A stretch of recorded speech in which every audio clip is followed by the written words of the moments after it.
لله رب العالمين الرحمن الرحيم مالك يوم الدين إياك نعبد وإياك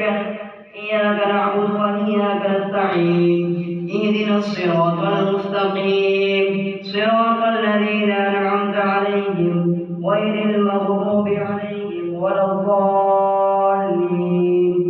آمين. ويدعو الإنسان بالشر دعاءه بالخير وكان الإنسان عجولا وجعلنا الليل والنهار آيتين فمحونا آية الليل وجعلنا آية النهار مبصرة لتبتغوا فضلا من ربكم ولتعلموا عدد السنين والحساب